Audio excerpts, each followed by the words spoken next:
All right, everybody. We are going to get started. I appreciate everybody for joining us tonight. My name is Matt Elkin. I am the Director of Basketball Operations here at Yale University for men's basketball.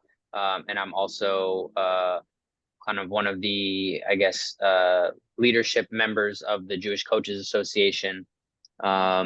We are really excited to have everybody here tonight, all of the guests that are joining us, as well as our panelists. Really excited for tonight.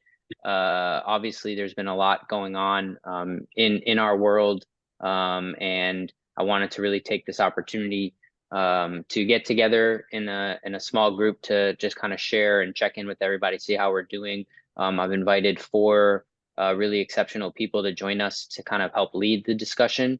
But really want this to be an open conversation amongst anybody, whoever feels comfortable sharing and participating in this.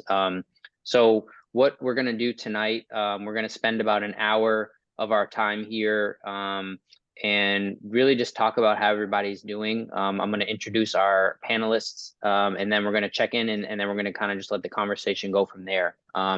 Before we get started, I do just want to let everybody know that I am recording this so that the people that are not able to join tonight will be able to watch. So if you don't feel comfortable being on the recording, I would encourage you to turn your cameras off. But in addition to that, the chat is open. So if anybody does have questions, feel free to put them in the chat.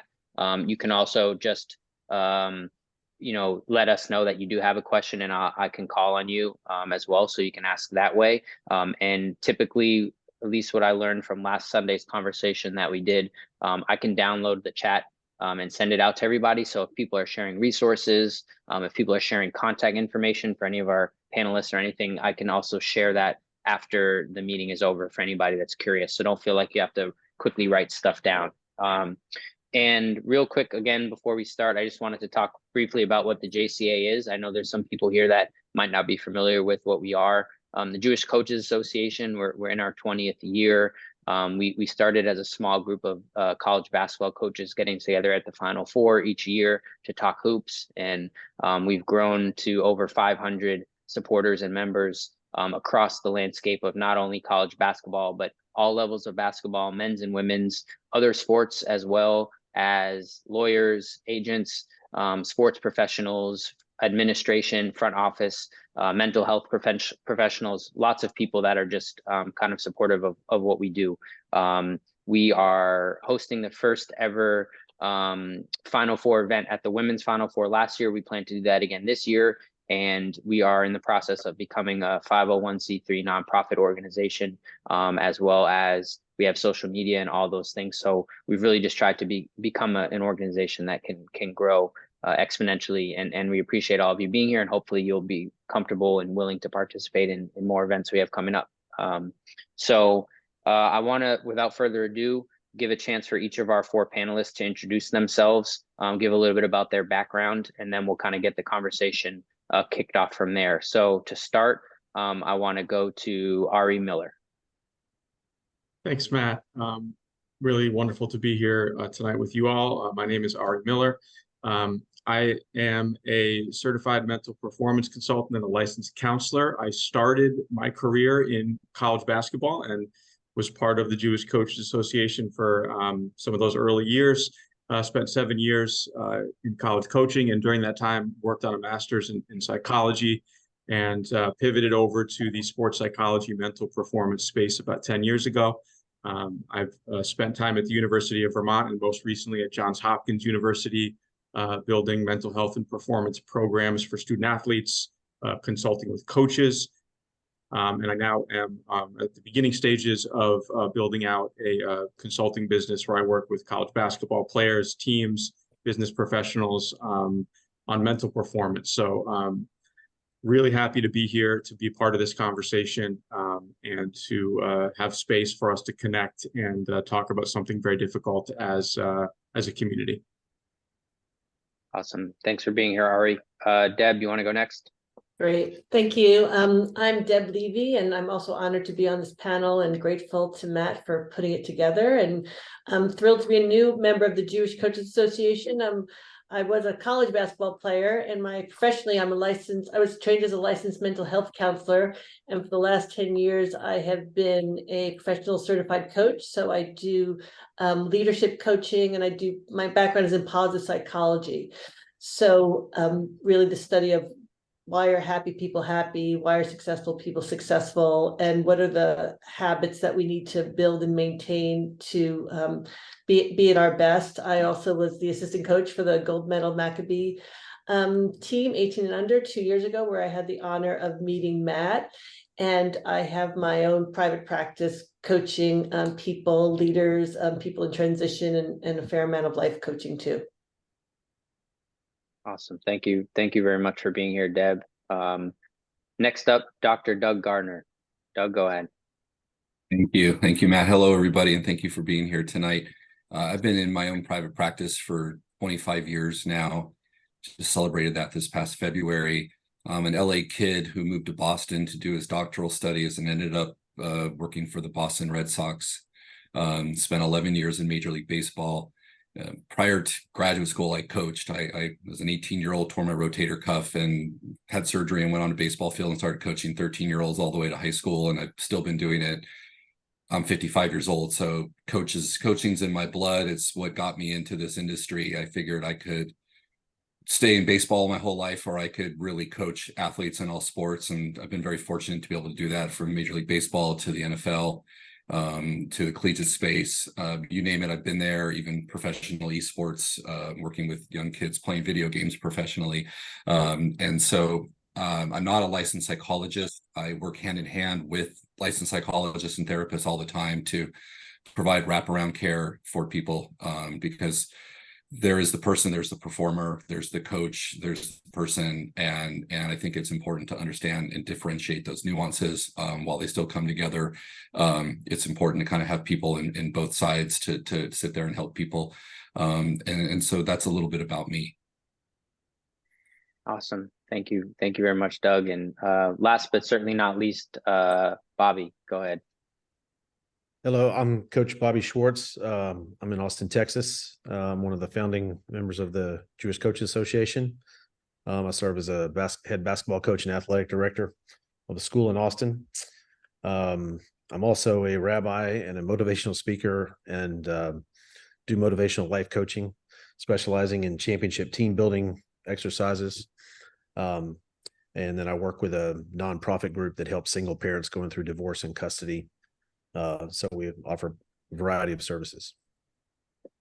Awesome. Thank you. Thank you everybody for being here tonight. And I think the first thing I wanted to do to kind of kick things off, and again, this is opening up the floor for anybody. So if you're able to speak or you feel comfortable, please feel free to share. But just wanted to check in, like, how are we doing? Like, what's going on? How are you guys feeling? This has certainly been a pretty heavy 2 weeks. And so if anybody feels comfortable just sharing, checking in, letting the group know how you're doing, and we'd love to be able to just hear from some of the people that are with us tonight. So feel free. I think everybody should be able to unmute yourself. If you're not, let me know, and I'll make sure that I can do that for you.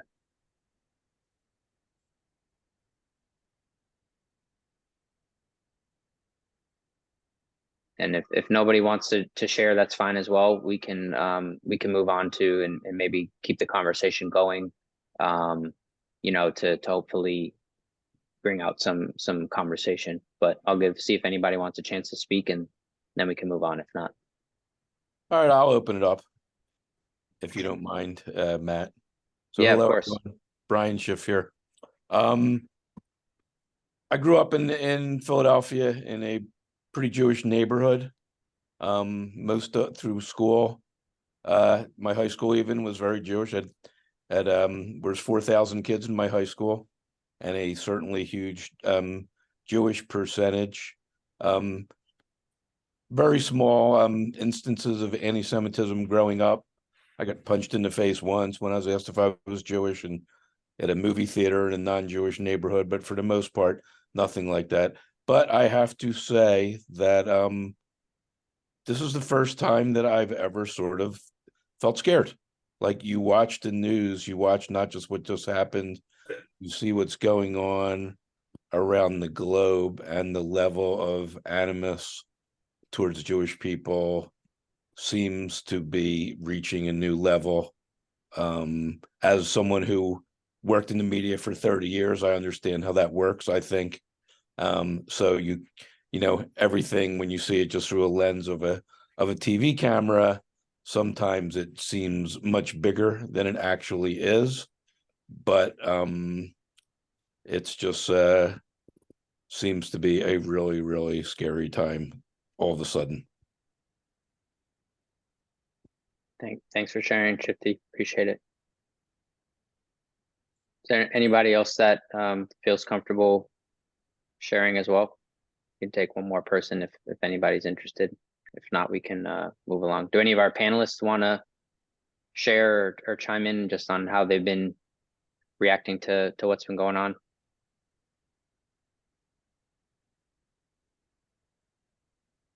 Sure, Matt, I can add to that. I think, as somebody who is, coaching athletes and a support for others, and many of us are in various roles like that, I've found it difficult for this to not be on my mind, that sense of fear and that sense of sort of dread over the events as they're playing out. It's been difficult. I feel like it's been on my mind no matter what, when I'm awake, when I'm asleep. And I've found that what Brian said really resonated with me, and that feeling of fear that I've never quite felt this real before, and it's been impacting me in a lot of ways.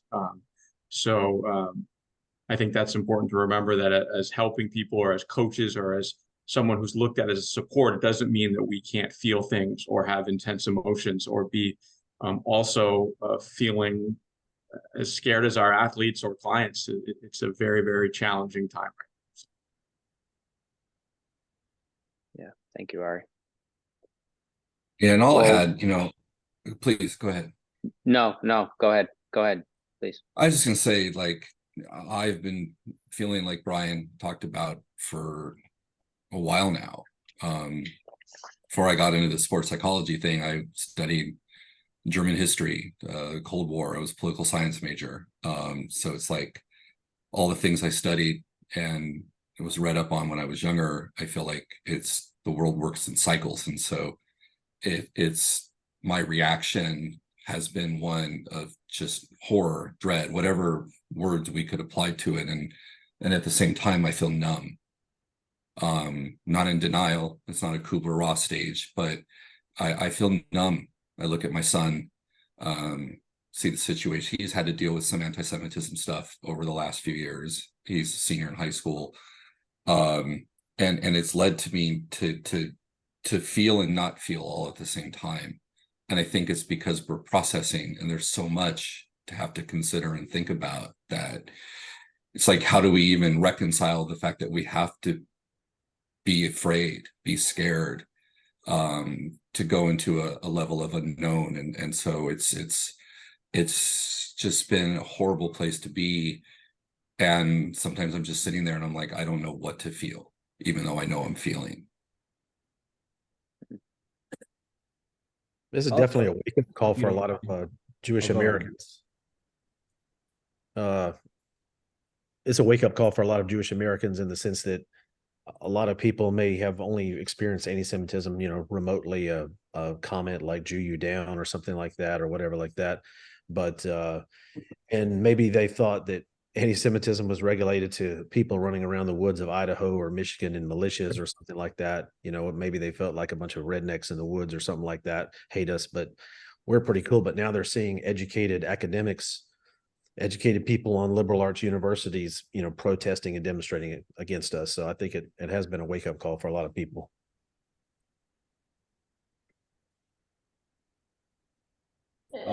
I'll jump in on that.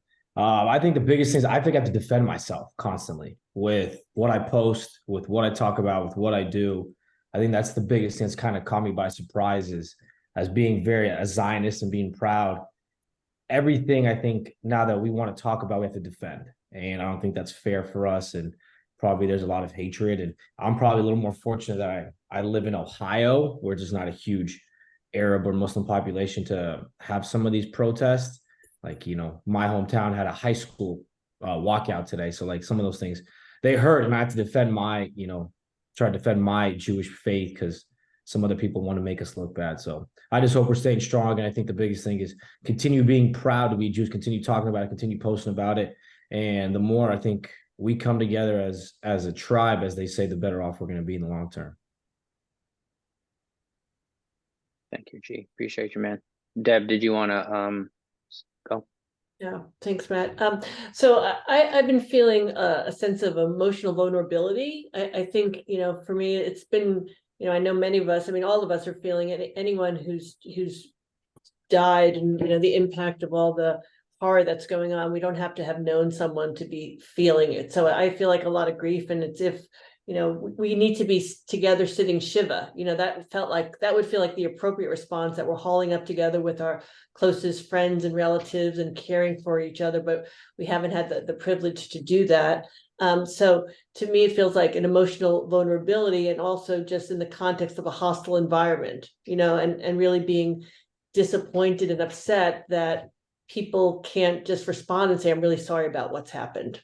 So that's been the disappointment and the isolation, and, from friends, from communities, from, classes that I'm in, that people can't just start with that, and just express their condolences and see us as Jewish people who are feeling that loss, and have the other conversations. So that I feel, a lot of people are feeling the emotional, grief and trauma, that however we're coping and dealing with it and functioning, but that's sort of underlying. And I have a lot of concern, the clients that I'm dealing with are making decisions on, many major things, but underneath they're really hurting. So how do we care for ourselves, and how do we care for the people around us with the trauma-informed awareness that, people are hurting? And then also, the most vulnerable people are even more vulnerable, so anyone who's struggling with issues coming into this, or, this sort of sets off a lot of things. So that's what I've been sort of, thinking about and concerned about. Thank you, Deb.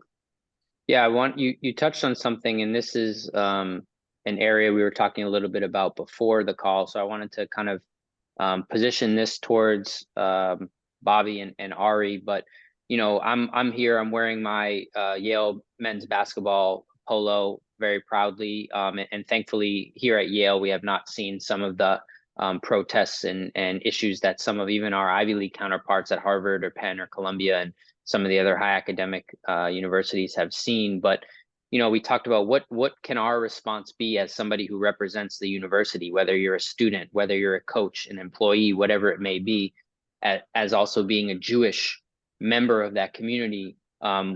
So for Bobby or Ari, if either of you guys, what can I do? What can we do collectively in our respective communities to represent, or is it okay to feel like I don't want to represent as a result of what's going on? I guess kind of whatever you guys have reaction to that. Ari, you want to go, or you want me to go first? You go ahead, Bobby. Okay. So what should the Jewish response be to what's going on, right? We always talk about tikkun olam, transform the world, repair the world. There's a Jewish concept of, making a difference in the world and changing the world. To change the world, we have to start with ourselves, right? So at Shabbat dinner, I had a conversation with my children. I said, none of us lived through the Holocaust, but most Jewish people have probably asked this question, especially when you become a parent. Like, if I had lived in the times of the Holocaust, what would I have done in that situation? What would my response be? And none of us have ever probably had to witness what we, have been made aware of, which is, beheading of Jewish children and just slaughtering Jewish families in their own homes, and all the things that have gone on, and those kind of atrocities.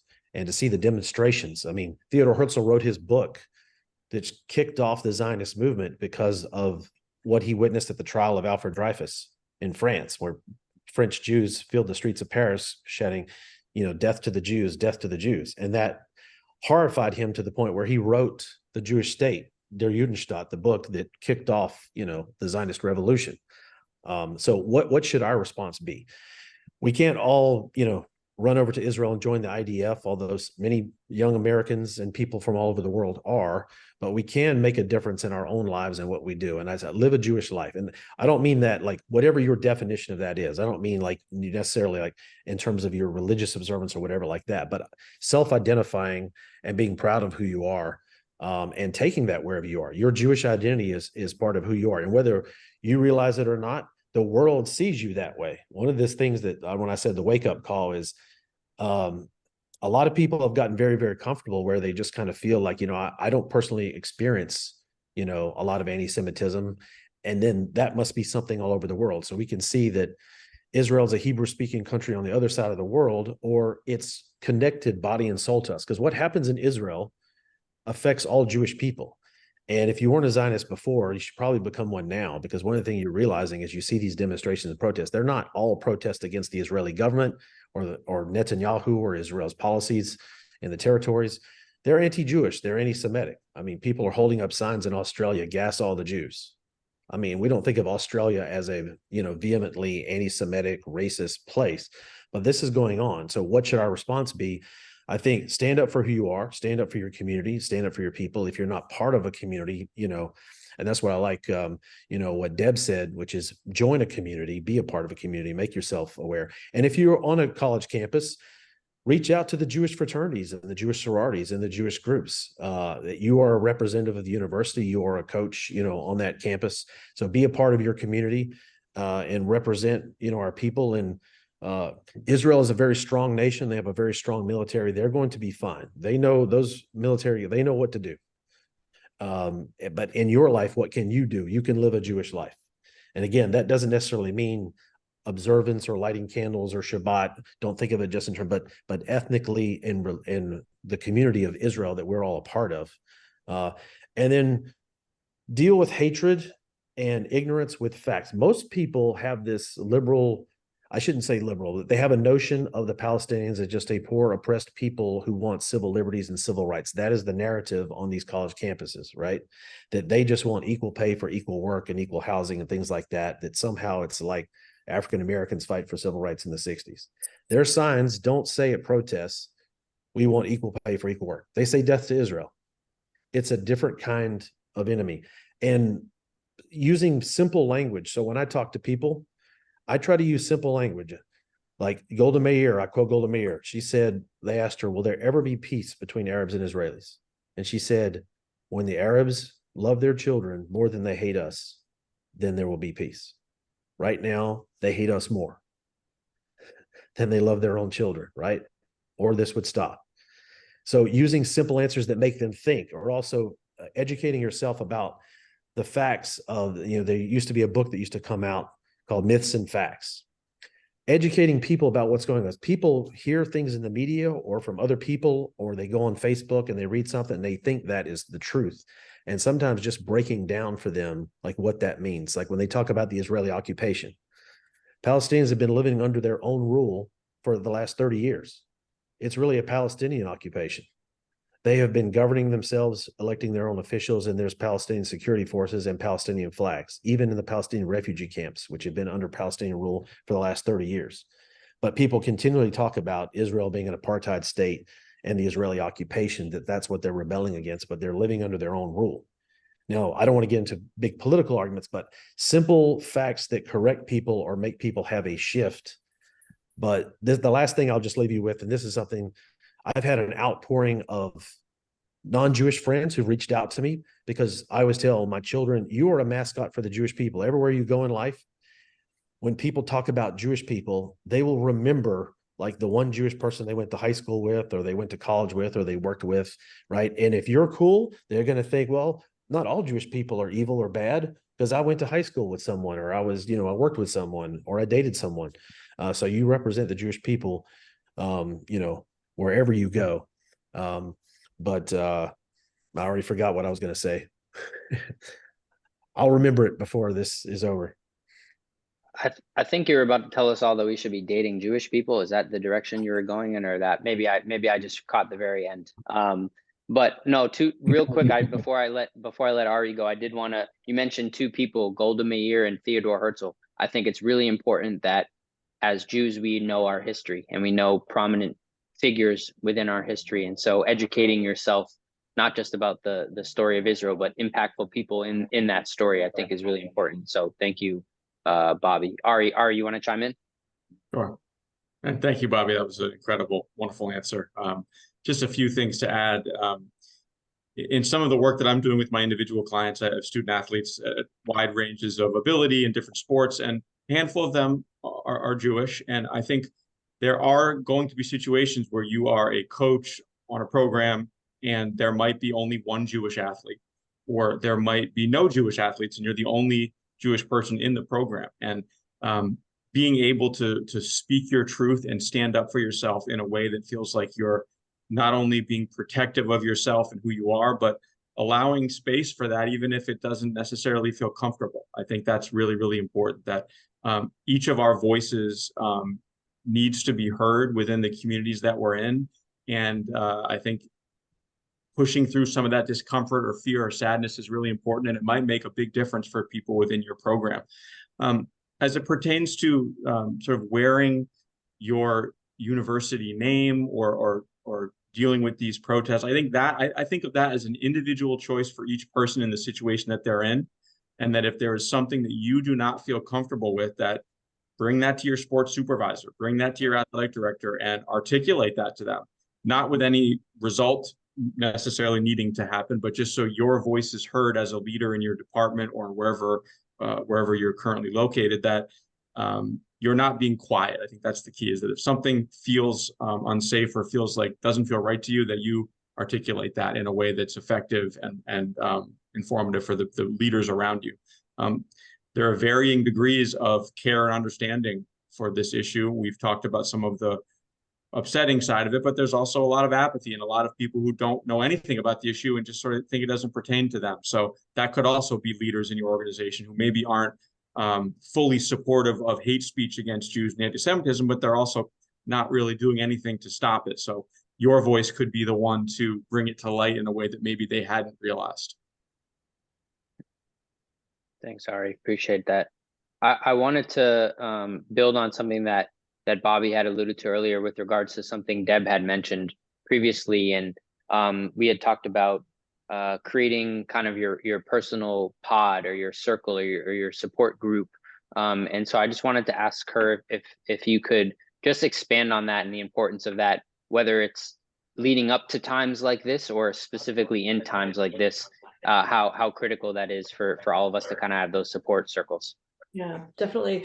Well, and I think, many of us, here on the call often have, positions of privilege, and we have the opportunity to kind of advocate for ourselves and others, and that there are people, student athletes and others who don't feel that safety, right? So I think we have to also respect that people are going to make different choices right now on what they need and how they're going to respond, privately and publicly. So some people, it really is they'll be dealing with their feelings privately. So I was saying, just as we did during the pandemic, we created our pods to feel safe. I feel like right now we need our emotional pods. Who are the people who completely share your beliefs, support you, politically, socially, emotionally, and you just can be. So I do think all of us who are out there right now in the world, leading, people like Matt, who's spending a lot of time working and organizing, where do we have time to decompress and to just be and feel? And also just to acknowledge that,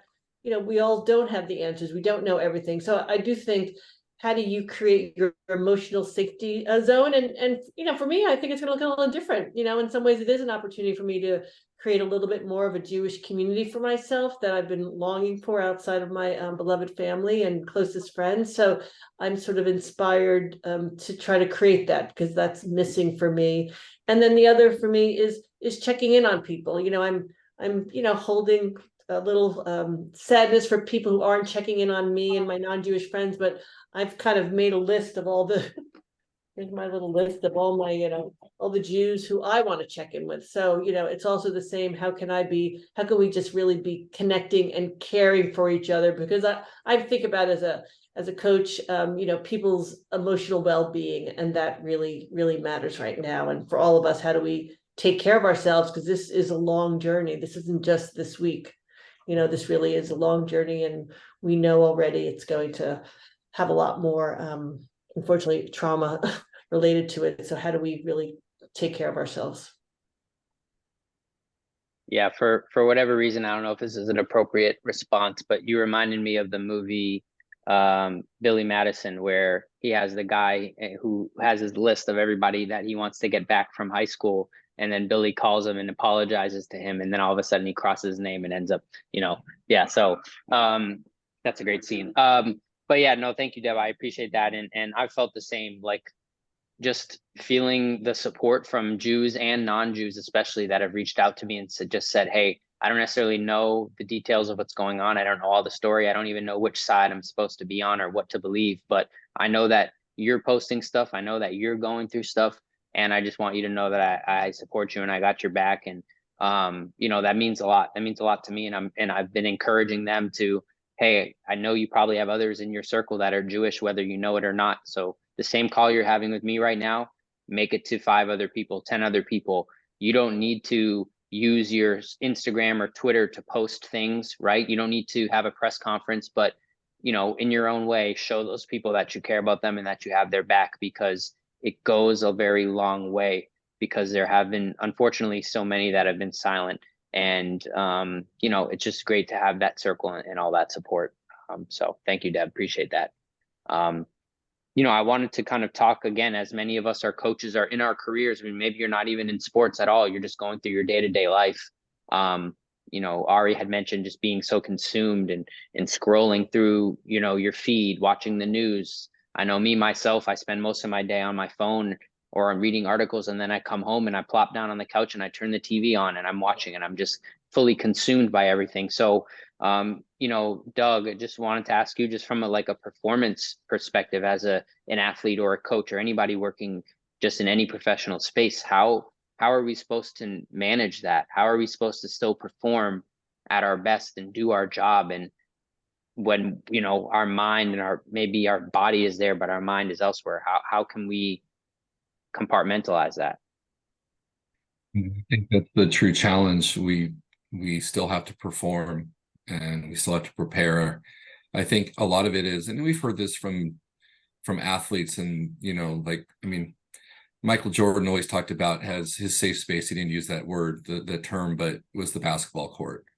I think there's an opportunity that we can sink into what it is that we're so passionate about and what we love. We can hold 2 different thoughts and multiple feelings all at once.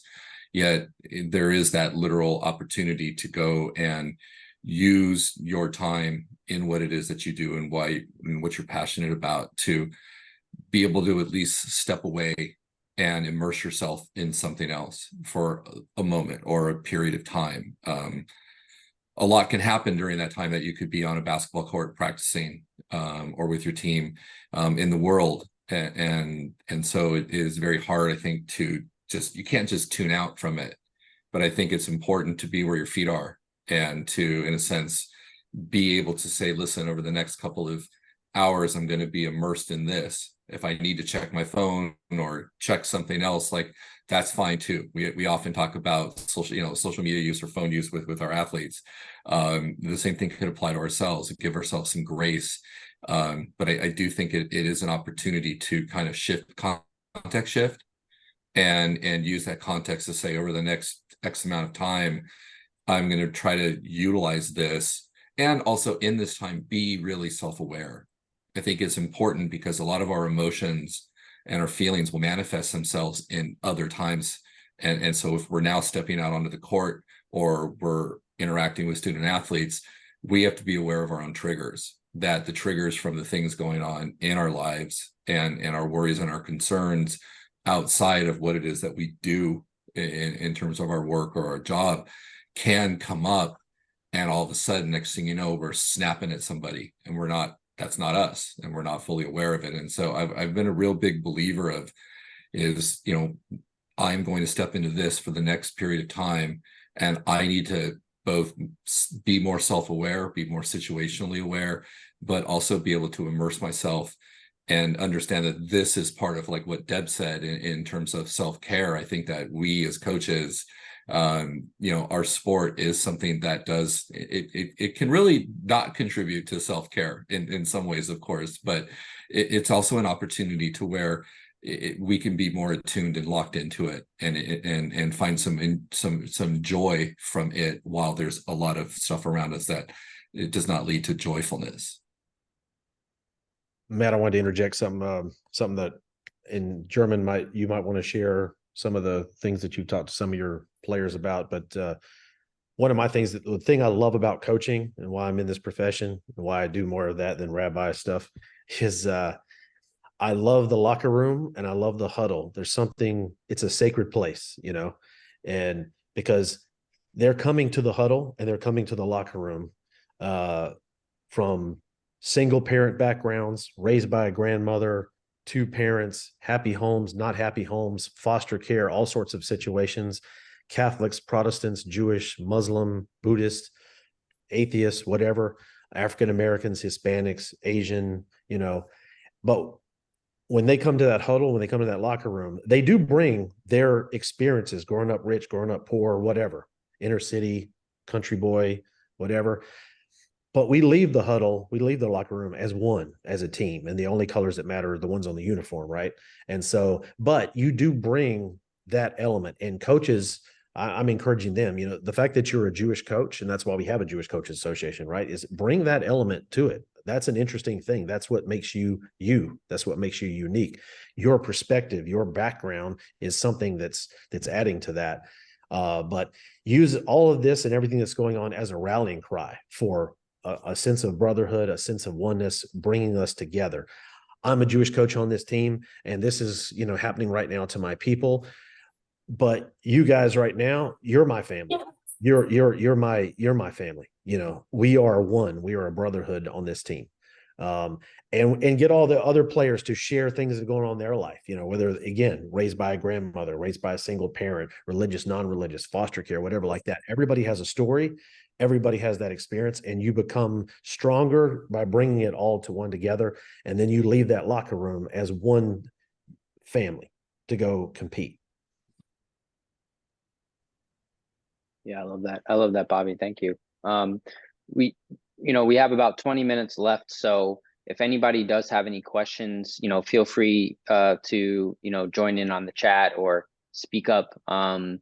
I did have one question that I kind of wanted to float out. I'm not exactly sure how to word this per se, but really just open up to anybody in the panel. So of course, we've seen on college campuses and across the country, there's been a lot of protesting going on, pro-Palestinian, pro-Hamas, whatnot. We've talked about that. One thing that I wanted to just kind of discuss and get your thoughts on is specifically groups of people that are supporting Palestine, supporting Hamas, that would inevitably not be supported back by them. For example, the LGBTQ community, there's lots of even Jewish individuals, rabbis, and people that are maybe not Zionist and feel like they should be supporting an indigenous group or a oppressed group. There's a lot of people out there that feel like they need to support and stand up on this side of things when inevitably if they were in Palestine or in Gaza, whatever, like they wouldn't be supported and they would be targeted the same way that the Jews are being targeted. So I'm just curious if any of you guys have any thoughts on that, comments, things that just kind of come to mind when you see that occurring.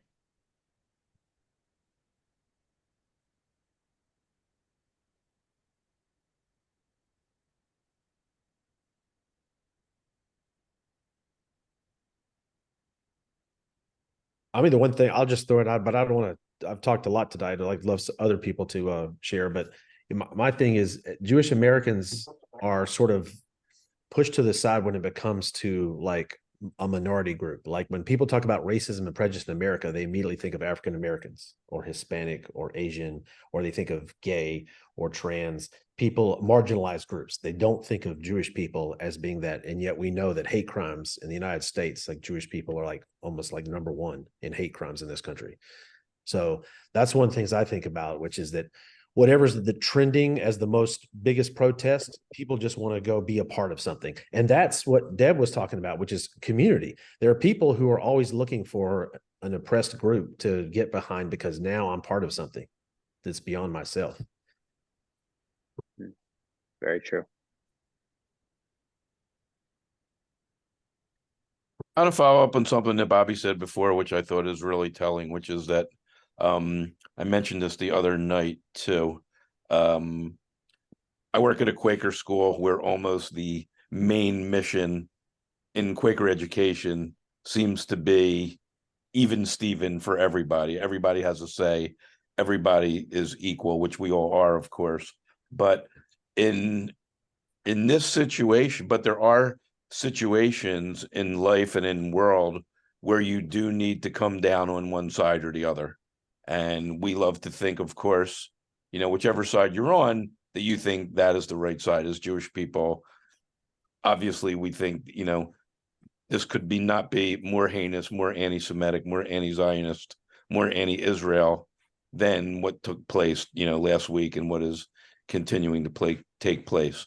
So I think I mentioned we have at the school, so there's groups for every conceivable group you can imagine, and there's a Jewish affinity group. So I did go to the meeting that they had last week, and I did speak a fair amount there, even though it's supposed to be more for the kids, but the kids did not seem to be speaking up too much, even though like about 30 kids from the school did show up for it. And I just think that this is one of those situations, unlike some others, where you must show the side you're on, be educated as to why it's the right side. Not that when people are slaughtering people, people shouldn't have to be shown that that's the wrong side when that's the case. But just make it clear when you're in these group settings with people. And again, most of these kids, I mean, this is the upper school at this school. So it was, 10th, 11th, 12th graders for the most part. And most of them just don't know. There's some, I mean, this was all Jewish kids there, but even a lot of them, just don't really know the background, the history that much.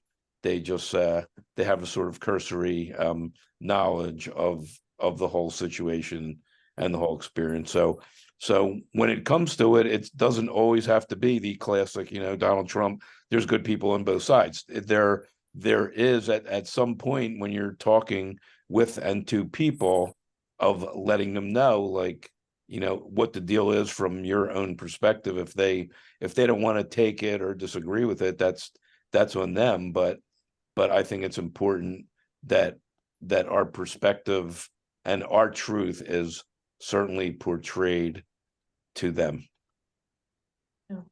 Yeah, I just want to jump in. I mean, I think it's just important, I think part of we're living, in mixed and different communities, and how do we not, play into almost the sides, but that's, I mean, I think, we can all, how do we have the conversation that we can all agree, these terrorist acts that were, targeted at Jews really are heinous and despicable. Like, how could we just join together against terrorism and brutality and murder in that way? I think many people are not equipped to, when they're questioned, to take sides. I have people who aren't reaching out because they feel like they don't know enough. And I feel like, how can we just have a human response? That's the first response, is just, compassion and care for terrorism and how we were treated. And then, that's the side, and that we join around, and we don't have to, even in our group, we have mixed beliefs in politics, but how can we join together and care for, ourselves and others, and just acknowledge this really was a painful, heinous act. And, there's a lot of suffering going on, and we're not kind of grouping together, terrorism with all Palestinians. So I do think it is, I think, how can we, have these conversations with compassion and humanity, and join together that this is what we stand for, is, respect for ourselves, and we stand against, terrorism and, all of that. So I think it's, I think that's what makes this all so charged, is, that people have many complicated, confused feelings. So it's leading to silence and isolation, and people don't know how to respond, and then they're not responding, or they're and the young vulnerable ones on campus are looking for community where they can get it and might not even be, believing what they're part of. So Yeah.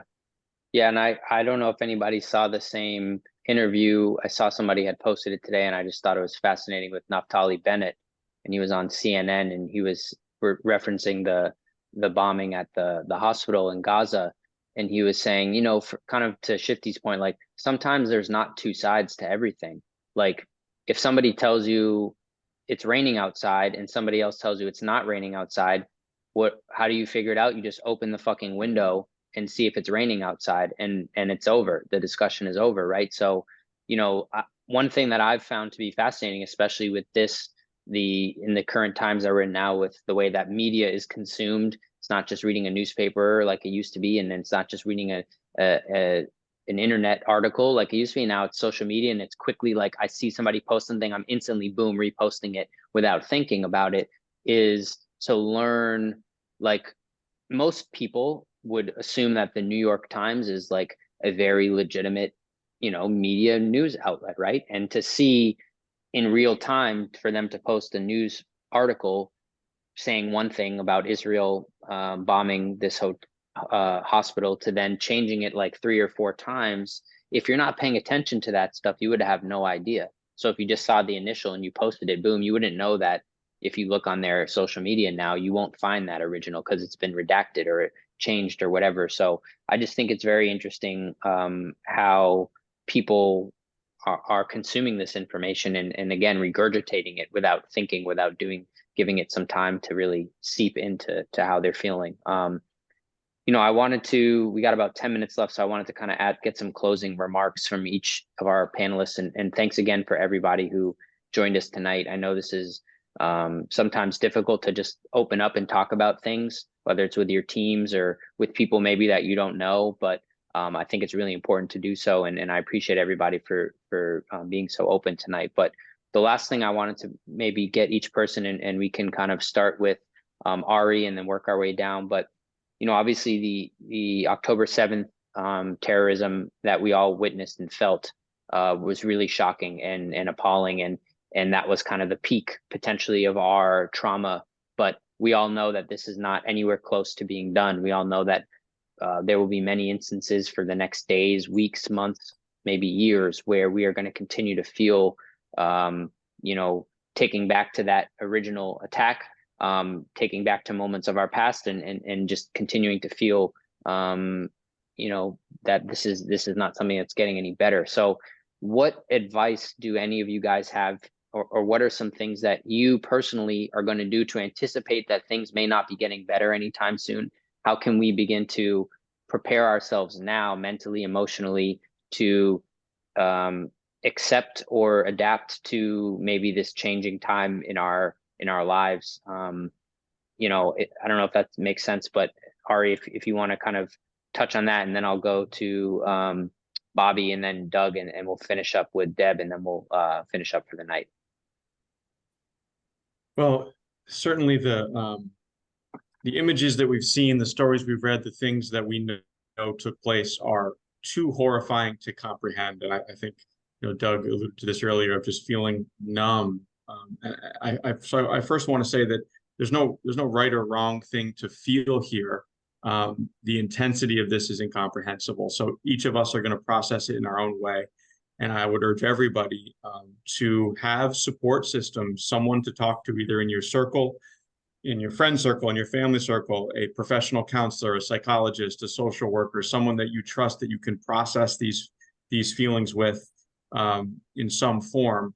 That is a necessary step in trying to rationalize something that feels impossible to rationalize. I think second, really basic psychological needs are still important here, to not give up on the things that you would do otherwise. So nutrition, water, sleep, watching your alcohol intake, or any substances that are sort of mood changers or things that take pain away, so to speak. So just being really careful that you're keeping tabs on yourself and doing the basic things that you need to stay a healthy person, in light of realizing that there are things going on that you can't comprehend, and then articulating those feelings and talking them through, even if you don't know what the words are, to find people that you can talk things through with, to not be alone in these horrific, images that we're all replaying in our minds. Thanks, Ari.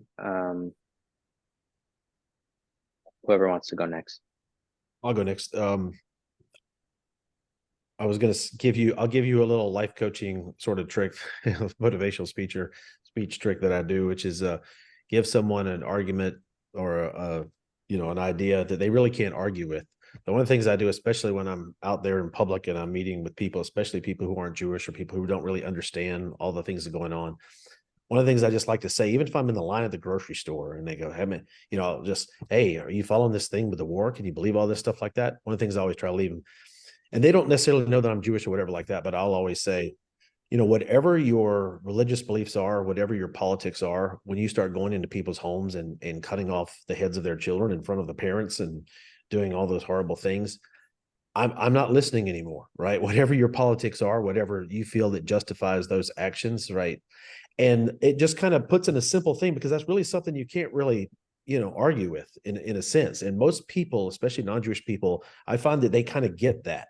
Like, regardless of what you think about Israel, the state of Israel, Netanyahu, Hamas, Fatah, the Palestinian situation, the territories, all that, that's just one undeniable fact that it's terrorism. It's an evil act.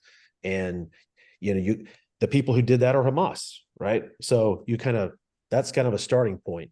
But one thing I will definitely challenge everybody, this is going to go on for a while. And the longer, especially if Israel starts a ground invasion, people's memories of the tragedy that went on in Israel will become less and less. And it'll be more about what's going on and how many Palestinians are dying and how many homes are, lost. And we're already seeing this. I mean, Ukraine-Russia war. I mean, that was like all over the news every single day. And it's still in the news, but nobody talks about it anymore. I mean, people do. But what I'm saying is, like, the longer it goes on, people just move on to Taylor Swift is dating Travis Kelce or whatever like that. That will go up. And what's going on in Israel will just be another report from another bombing, another Israeli incursion or whatever like that. That will become less and less. But the one thing I've done in my personal life, and maybe y'all can't do it, is I grew up with a lot of racism and anti-Semitism. My first childhood memory is the Ku Klux Klan burning a cross in my yard when I was 3. I had kids paint swastikas on my locker at school. So I grew up knowing that I wasn't beloved or liked by everybody. And I had the blessing of winning a bunch of basketball championships as head coach of some different private schools and prep schools and public schools. And whenever I would get all these calls from Christian-based schools, Lutheran, Baptist, Catholic, Church of Christ, all these schools would call me and say, hey, we heard you turn this program around and that you won a championship. Would you send us your resume? Would you consider interviewing for a head coaching job here? And I said, yes.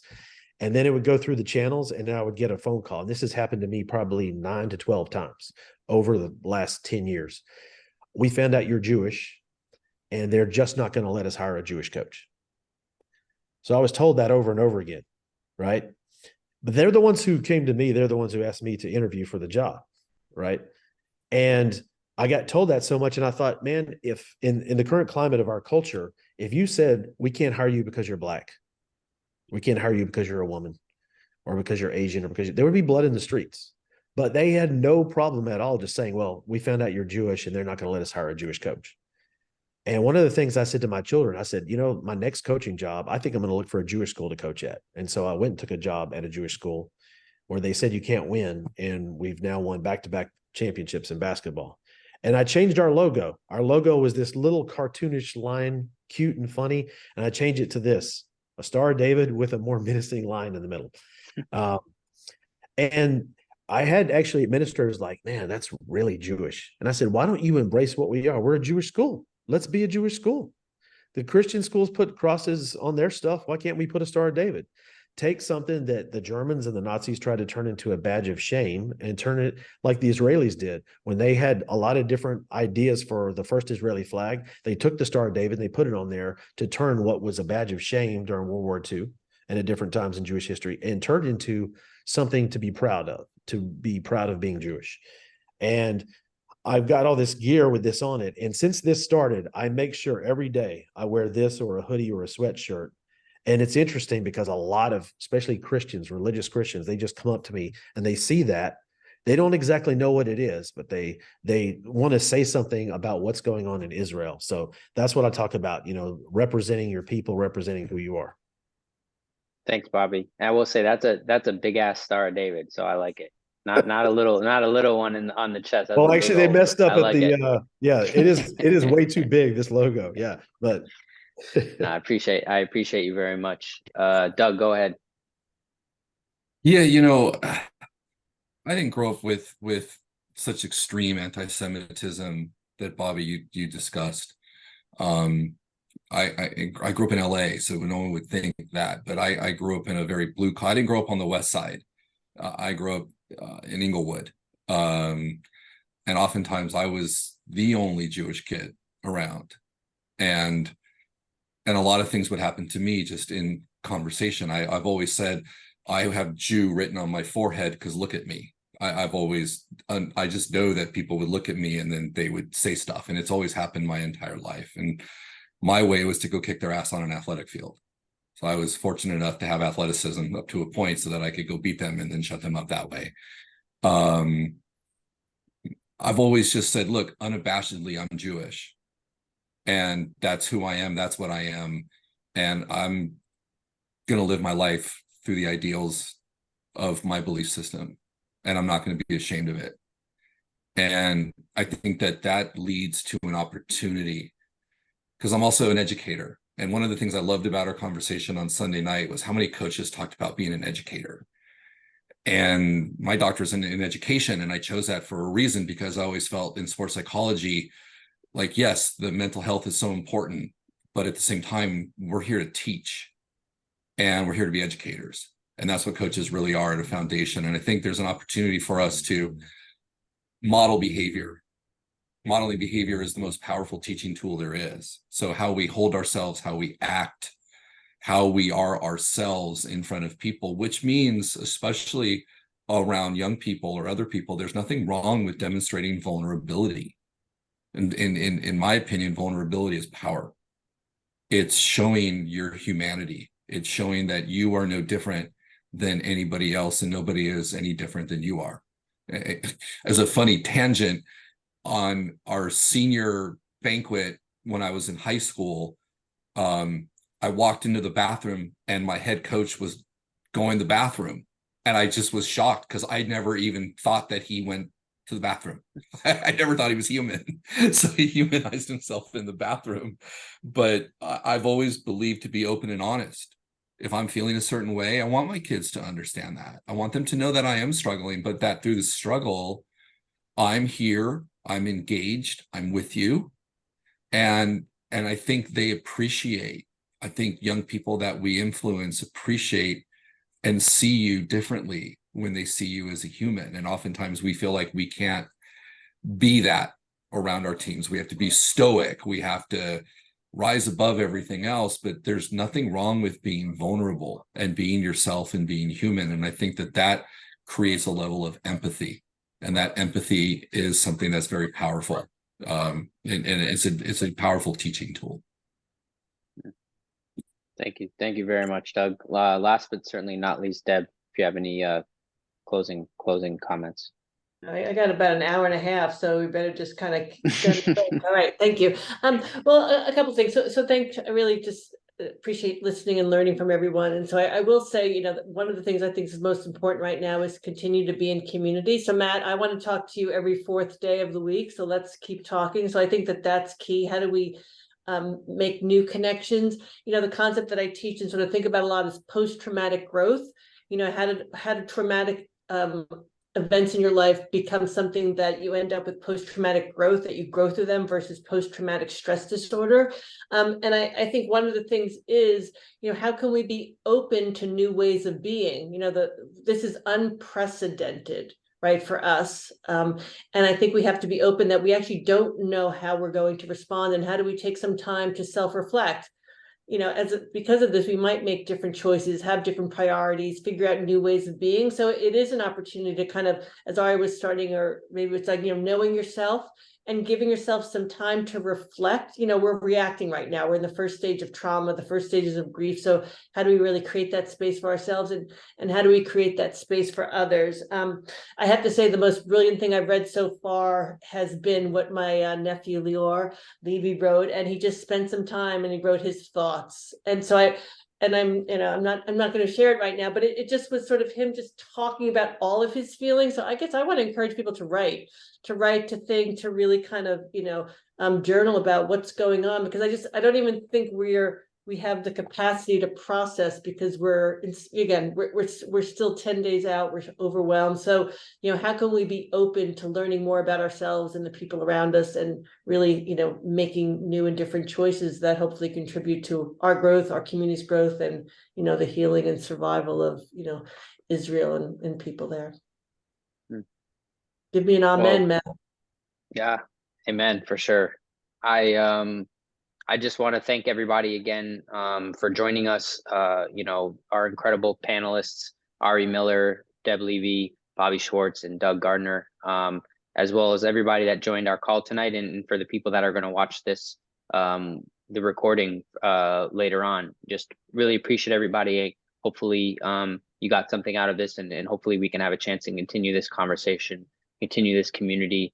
Thank everybody for being here. Hope everybody stays strong and hangs in during these difficult times. And hopefully you all know by now that you can reach out to us anytime if there's anything you need. And just hope everybody is well and continues to fight the good fight. And, Am Yisrael Chai, Jewish people are very strong, and we will continue to be so. Thank you, everybody, for joining us. Have a great evening, and we'll talk soon. Take care, everyone. Thanks, Matt. And hi, Deb and Ellen. Good luck, Shifty, with the Phillies. Here you go. This was my daughter last night at the Phillies game. Oh, that's awesome. She put her Team Israel baseball hat on when she went. Clashed with all her red, but she represented for sure. Like it. Hey, Matt, we might send out to everybody. One of the things I forgot to mention